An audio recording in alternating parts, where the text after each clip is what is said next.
All right, we are back. I've got Mo in front of me and his R35 GTR. This is going to be an owner's interview. I'm going to kind of pick his brain, ask him about the build, ask him about his history with the car, and hopefully you guys enjoy. I'll leave it up to you, Mo. Have at it.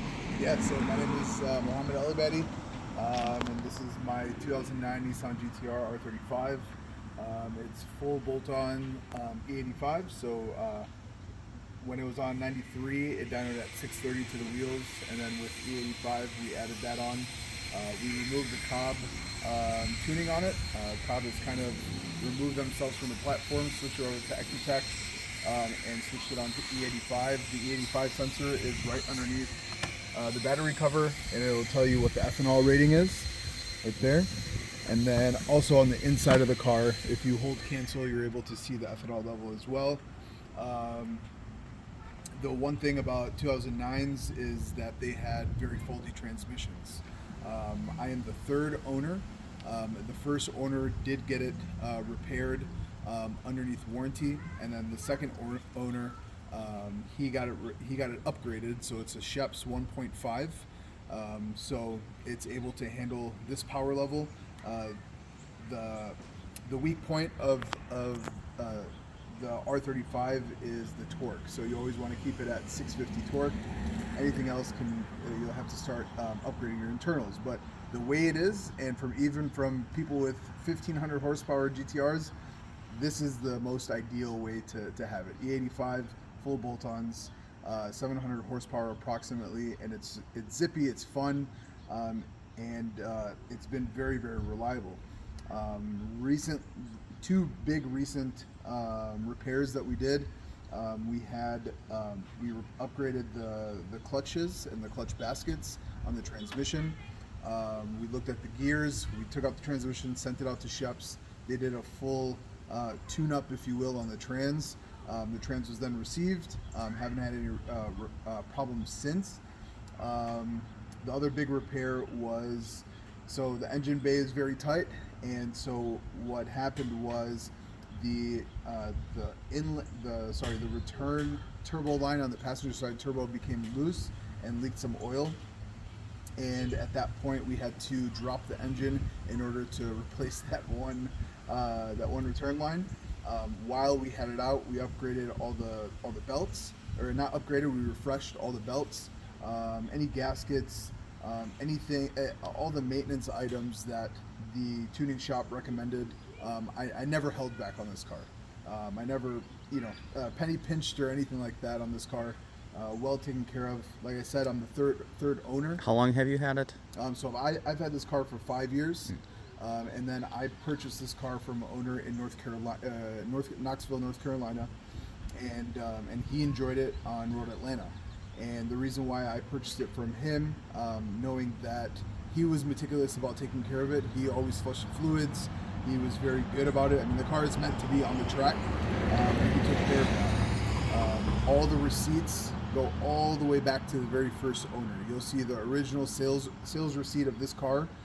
You will also see the shipping label from when it was shipped from Japan to the United States back in 2008, 2009. So the car has been wrapped a few different times. It's on the third color. Everything, all the builds, any projects that I have done with this car is documented on my YouTube page as well. You can find that at Boosted NPLS. Everything is well documented. Everything is transparent. There's nothing to hide on this. The one thing I did when I purchased it from the owner, I got the 2017 facelift just to update the exterior looks. I will include the OEM bumper. Under the wrap, it's black. This new bumper is also painted black. The OEM bumper is also painted black. Both bumpers are PPF'd. This one, the lip is PPF'd. It is peeling just a little bit, just based on how low it is on the carbon fiber lip. This area is all PPF'd. The only area that is not PPF'd is going to be these scoops, and that's where you can see some of the rot chips. Some things to point out. I'm not the biggest fan of how the front bumper fits. So I just want you to be aware of that. There is some damage. It's a fiberglass bumper, so anytime you bump it, you have all this fiberglass right here, and then also on the driver's side, when it was being unloaded after being wrapped, unfortunately, they didn't do the correct correct way of unloading it, and so that happened there. All the parts, all the aftermarket parts are very tastefully done. Back when, in the early 2000s, the full titanium exhaust from the turbo back, that alone was about $14,000. And so everything else, catch can, intake, downpipes, everything has been tastefully done. It's not over the top. The exhaust tone is not, very dramatic by any means. It sounds very throaty and very nice, but it is not obnoxious. Does not have shift bangs like some other ones, but it's tastefully done in my opinion. So talk really quick, just overview top down of like the turbo setup, what brings it to the power level that it does. For sure. Like the bolt-ons. Yeah, good call out. So the owner before me in Knoxville, there is a very popular tuning shop called Forge Performance. They upgraded the stock turbos to a bigger turbo, but stock housing. And those are going to be Zona FP Green turbos. And when I bought it, when it had 55,000 miles, he had just purchased those. He had maybe 5,000 miles on the turbos, so still a lot of life left in those. And so the combination, you could tune it up to be faster in horsepower. I'm very confident if you get the right tuner, but I didn't want to exploit and start messing up. It doesn't need it. Right. It really doesn't need it. It's like perfect power level, dude. It really is. I mean, yeah. Okay. Anything else notable damage on the car that you see? Anything like that? Other than the areas that I pointed out, the passenger side fender has lost a couple of the clips, and we can pan around to that. But other than that, really tastefully done in my opinion. So let me just point it out. So a couple clips down here have broken off. You can see that. And so everything has kind of been tastefully done. That spoiler is not a full trunk spoiler. Is it real carbon? Yep. Okay, that's real carbon. Yep, everything on the car is real carbon except for the roof. The roof is wrapped in a 3D carbon. It looks really good. You really wouldn't notice unless you knew it was a wrap. The tint, 50% tint on the front windshield, and I believe 25 or 35 on the sides. And then wheels, those are different. Correct. Yep. So the wheels are not your OEM wheels. I wanted to kind of finish the look of the updated facelift and go with the 2020 OEM wheels. Okay. I noticed mirror caps are also wrapped. Correct. The mirror caps are wrapped in carbon fiber. And then let's just kind of touch on the interior. Yeah, for sure. Anything notable here?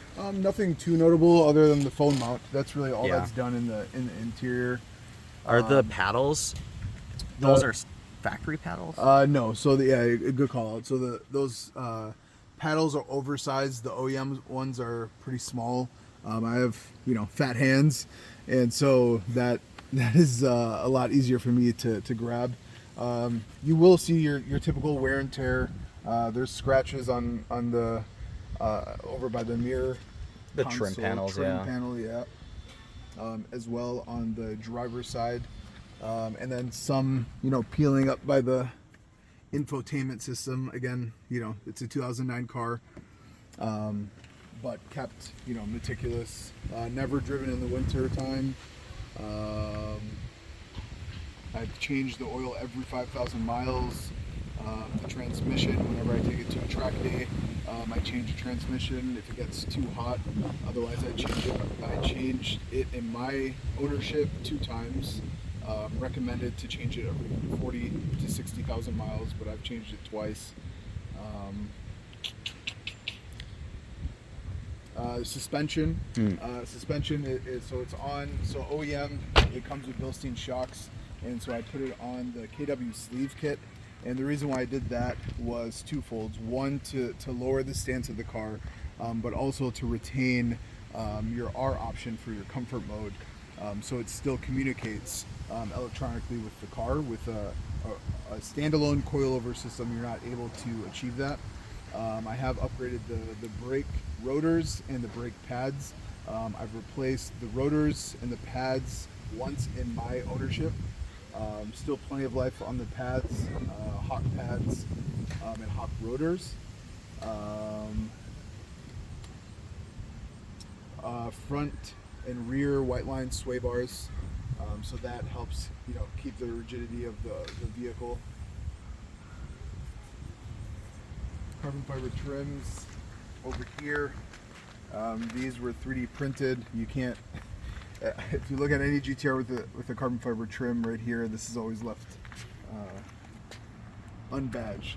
Talk about the fender liner. That's kind of Yeah, for sure. Yeah, so I did have a bigger set of wheels in my ownership, and so what happened is that it rubbed in the fender liner and kind of rubbed it out. Functionally, it has no effect. This right here is the oil cooler. It also does have a transmission cooler as well, so your temps will always stay low during track days.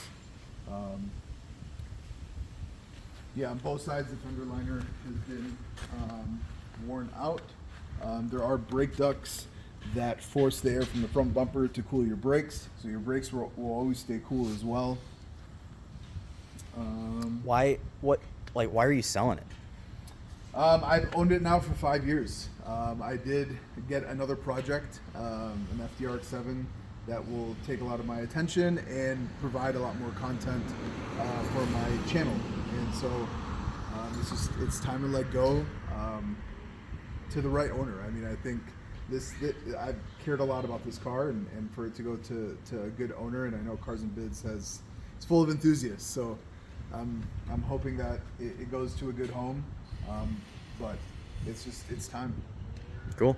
Alrighty, we'll leave it on there.